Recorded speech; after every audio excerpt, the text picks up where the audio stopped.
হযরতে মা আয়েশা রাদিয়াল্লাহু আনহা ডেকে বলেন, ওগো নবীজি, আজকে তো আপনার কাদার দিন নয়, আজকে তো আপনার খুশির দিন, আপনি কাঁদতেছেন কেন? আল্লাহর নবী ডেকে বলেন, আয়েশা, এই যে মসজিদে নববীর জামাত কায়েমের যে দৃশ্য তোমরা দেখতে পাচ্ছ, এই নামাজের জামাত কায়েমের জন্য উহুদের ময়দানে আমার সন্তান মুবারক শহীদ হয়েছে। এই নামাজের জামাত কায়েম করার জন্য তবুকের ময়দানে যুদ্ধ করা লাগছে। এই নামাজের জামাত কায়েম করার জন্য সাহাবায়ে কেরাম জীবন দিয়েছেন। স্ত্রী পুত্র পরিবার পরিজন ছেড়ে দিয়ে মক্কা থেকে মদিনায় হিজরত করা লাগছে। ও আয়েশা, এত কষ্ট এত স্যাক্রিফাইসের পরে এই যে নামাজের জামাতের দৃশ্য আমি দেখতে পাচ্ছি, আমার ভবিষ্যতের একটা রূপরেখা আমার চোখের সামনে ধরা পড়লো। ও আয়েশা, আমার কাছে মনে হলো কিয়ামত পর্যন্ত আমার যত উম্মতেরা দুনিয়ার জমিনে আসবে, তারা এভাবে করে জামাতের সাথে নামাজ আদায় করবে। আমার ভবিষ্যতের একটা মানচিত্র চোখে ধরা পড়লো।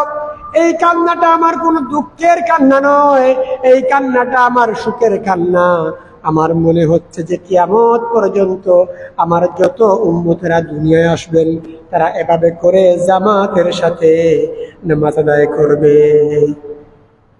ভাইরা আমার, আল্লাহর নবীর সিরাত, আল্লাহর নবীর জীবনী আমরা প্রতিটি মুহূর্তে পালন করব। কেবলমাত্র রবিউল আউয়াল মাস আসলে যে আমরা নবীর মিলাদ করব আর সিরাত মানব তা নয়।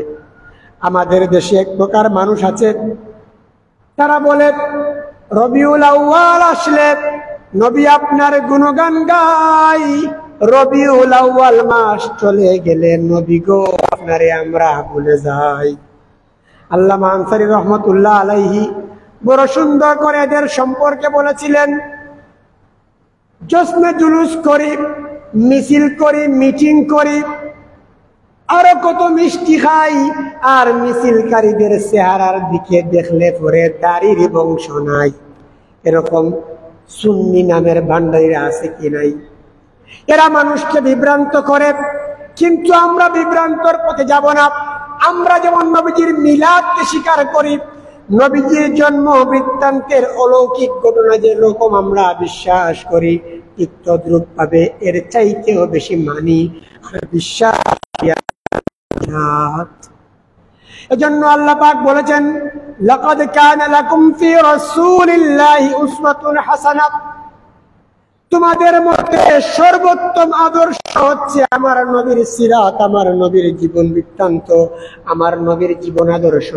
কার্ল মার্কসের আদর্শের মধ্যে কোনো উন্নতি নাই, লেনিনের আদর্শের মাধ্যমে কোনো উন্নতি হবে না, কোন রাজনৈতিক দলের নেতা খেতা হাজার বছরের কোনো মানুষের কথার মাধ্যমে কোনো উন্নতি হবে না, কোনো লাভ হবে না।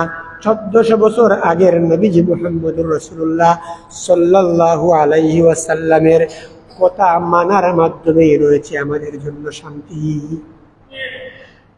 ভাইরা আমার, সেই নবীর সিরাত, সেই নবীর জীবন বৃত্তান্ত, সেই নবীর জীবনী যদি কিয়ামত পর্যন্ত আলোচনা করা হয়, হয়তো মানুষের হায়াত শেষ হয়ে যাবে, কিন্তু নবীজির জীবন বৃত্তান্ত আলোচনা শেষ হবে না। সেই নবীর জীবনী নিয়ে, আল্লাহর নবীর জীবনী নিয়ে কেউ পিএইচডি করে, কেউ গবেষণা করে, পিএইচডি হোল্ডার হতে চায়, তাহলে এদের কাছ থেকে আপনারা সহমত নিবেন, এদের কাছে দেখবেন যে এরা কেমন থিওরি আবিষ্কার করে।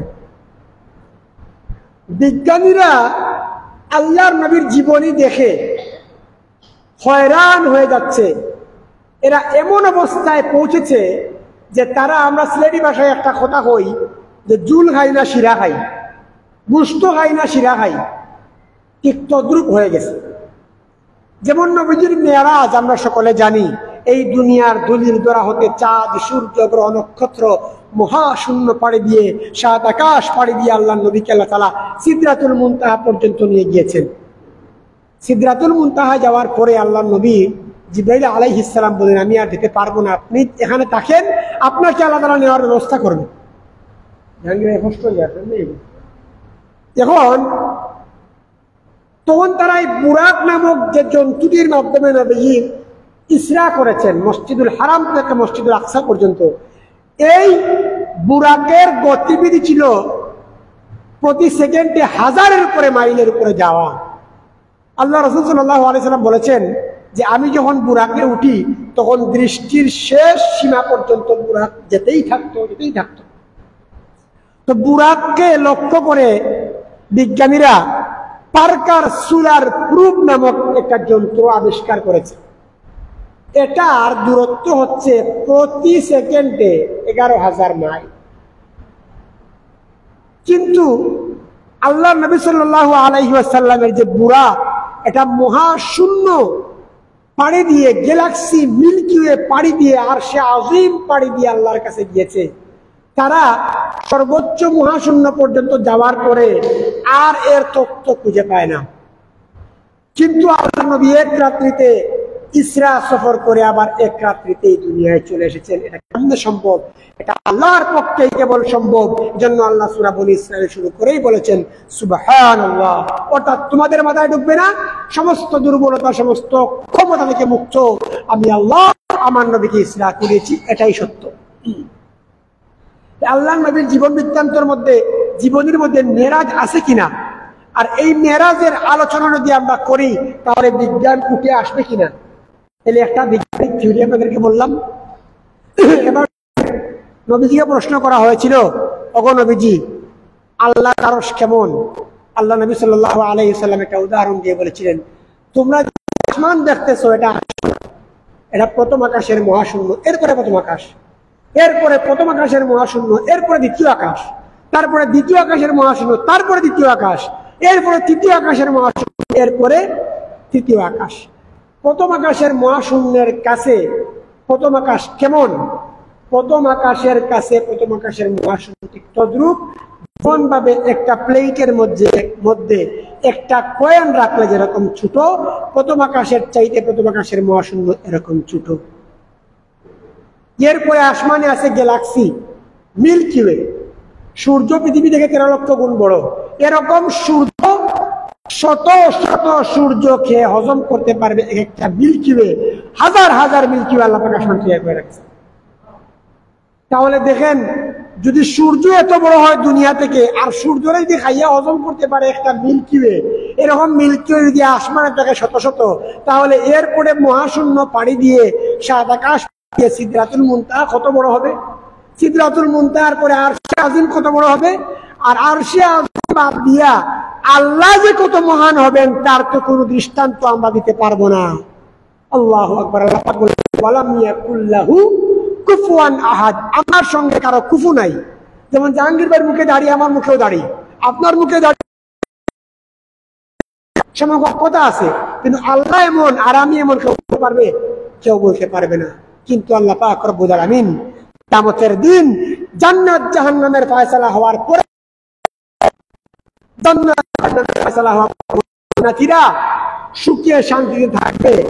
আল্লাহ পাক বলবেন, ও আমার জান্নাতি মেহমানরা, আমার কাছে আরো আছে, ওয়ালাদাইনা মাজিদ, আমার কাছে আরো আছে।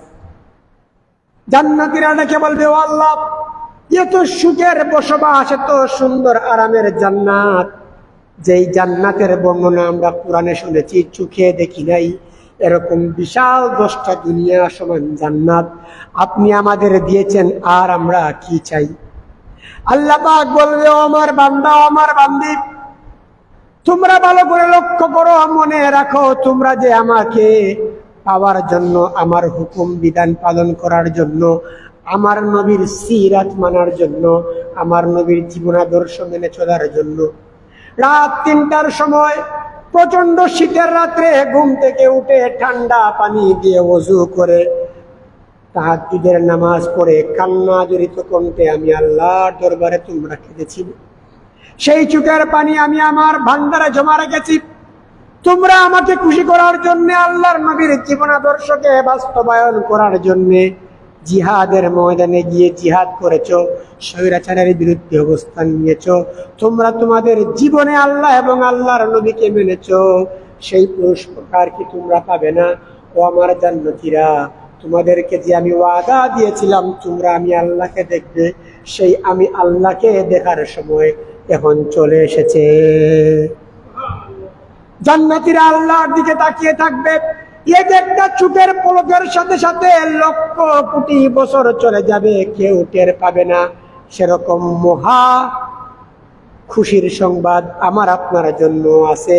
জন্য আল্লাহকে পেতে হলে, আল্লাহর নবীকে পেতে হলে, আল্লাহর নবীর জীবন, আল্লাহর নবীর জীবন আদর্শ নিজের জীবনে বাস্তবায়ন করার লক্ষ্যে আল্লাহ এবং আল্লাহর নবীর হুকুম মোতাবেক আল্লাহর নবীর ইত্তেবা করে আমাদের চলতে হবে। আল্লাহ রাব্বুল আলামিন আমাদেরকে আল্লাহর নবীর জীবন আদর্শ মানার তৌফিক দিন, আল্লাহর নবীর সিরাত মানার তৌফিক দিন, এবং বিশেষ করে শুধুমাত্র রবিউল আউয়াল মাসকে কেন্দ্র করে নয়, আমরা আমাদের জীবনের প্রতিটি মুহূর্তে, পারিবারিক জীবনে, সামাজিক জীবনে, রাষ্ট্রীয় জীবনে, প্রত্যেকটা ক্ষেত্রে, প্রত্যেকটা সেক্টরে নবীজির জীবন বৃত্তান্ত আলোচনা করব। আমি আমার পরিবারের কাছে নবীজির জীবন বৃত্তান্ত আলোচনা করব, একটা হলেও হাদিস বলবো। এই যে তবলিগের তালিম হয়, তালিমের মধ্যে নবীজির হাদিস বলা হয় কি হয় না? এটাও তো নবীজির সিরাত মানের একটা অংশ। প্রতি জুম্মা নামাজে মসজিদের মিম্বরে বসে ইমাম সাহেব বক্তব্য রাখেন, এটাও তো নবীজির সিরাতের একটি অংশ। আর রবিউল আউয়াল মাসে যেহেতু আল্লাহর নবী দুনিয়ার ধুলির গোড়াতে আগমন করেছেন, স্পেশালি এই মাসকে আমরা কেন্দ্র করে নবীজির সিরাত, নবীজির জীবন বৃত্তান্ত আলোচনা করব। কিন্তু খবরদার, আল্লাহর নবী দুনিয়াতে আসছেন এই উপলক্ষে হালুয়া রুটি বাটার কোনো বিধান ইসলামে নাই। এই উপলক্ষে নতুন ড্রেস পরার কোনো বিধান নাই। এই উপলক্ষে আলাদাভাবে কোনো নফল নামাজ পড়ার কোনো বিধান ইসলামেও নাই, কোরআনেও নাই, হাদিসেও নাই। আল্লাহ পাক আমাদেরকে আল্লাহর নবীর জীবন মেনে চলার তৌফিক দান করুন। অল্প সময় আপনাদের এই মসজিদে কিছু কথা রাখার সুযোগ করে দেওয়ার জন্য মসজিদের সম্মানিত ইমাম সাহেব হুজুর, আমার উস্তাদুল্লাহ আলিমুদ্দিন হযরত মাওলানা মুহতারাম মুশাহিদ খান সাহেব হুজুরকে মুবারকবাদ। ইনশাআল্লাহ মাগরিবের নামাজের পরে আমার বড় ভাই, অত্যন্ত বিদগ্ধ আলোচক, বিশিষ্ট ইসলামী চিন্তাবিদ মৌলানা জাহাঙ্গীর আলম ভাই বক্তব্য রাখবেন, ইমাম সাহেব হুজুর আলোচনা রাখবেন। আজকে মনে হয় এশার জামাত 8:30। আজকের প্রোগ্রামের জন্য, আজকের মাহফিলের জন্য এশার জামাত 8:30 অনুষ্ঠিত হবে। এশার নামাজের পরে দোয়া হবে ইনশাআল্লাহ, তাবারুকের ব্যবস্থা আছে। আপনারা সম্মানিত এলাকাবাসী মাইকের আওয়াজ যতদূর পর্যন্ত পৌঁছায়, আমার অনুরোধ, মেহরবানি করে আপনারা মাগরিবের নামাজ পড়ে জমে বসবেন, জুড়ে বসবেন এবং নবীজির সিরাত, নবীজির জীবন বৃত্তান্ত সম্পর্কে আলোচনা শুনবেন, উপকৃত হওয়ার চেষ্টা করবেন। যে কথাগুলো বললাম, আল্লাহ পাক সকলের আগে আমাকে আমার জীবনে আল্লাহ নবী সাল্লাল্লাহু আলাইহি ওয়াসাল্লামের আদর্শ আমাকে মানার তৌফিক দিন, আমাদের সবাইকে মানার তৌফিক দিন। কারণ রাসূলুল্লাহ মেরাজের রাতে যখন সফরে গিয়েছিলেন, তখন দেখছেন এক শ্রেণীর লোকের টুট জিব্বা লোহার কাঁচি দিয়ে কাটা হচ্ছে। জিজ্ঞাসা করলেন এরা কারা? তখন আল্লাহ নবী সাল্লাল্লাহু আলাইহি ওয়াসাল্লামকে জিবরিল আলাইহিস সালাম বললেন, এরা হচ্ছে সেই সমস্ত লোক যারা দুনিয়ায় থাকার সময় মানুষের সামনে লম্বা লম্বা কথা বলতো কিন্তু আমল করতো না। তাইলে আমি যদি নিজে আমল না করি আমার শাস্তি আছে। আর আপনারা যারা শুনছেন শ্রোতা ভাইয়েরা, আপনাদের সম্পর্কেও আছে। যদি আপনারা না শুনে আমল না করেন, তাহলে আল্লাহ রাসূল বলছেন কিয়ামতের দিন 5টা প্রশ্নের উত্তর না দিয়া কোন বনি আদম 1 ইঞ্চি পরিমাণ জায়গা আমার সামনে কিয়ামতের দিন সরতে পারবে না।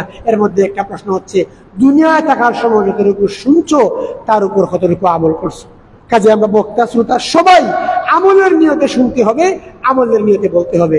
আল্লাহ তাআলা তৌফিক দিন। ওয়া মা তাওফিক ইল্লা বিল্লাহ ওয়া আখিরু দাওয়ানা আলহামদুলিল্লাহি রাব্বিল আলামিন।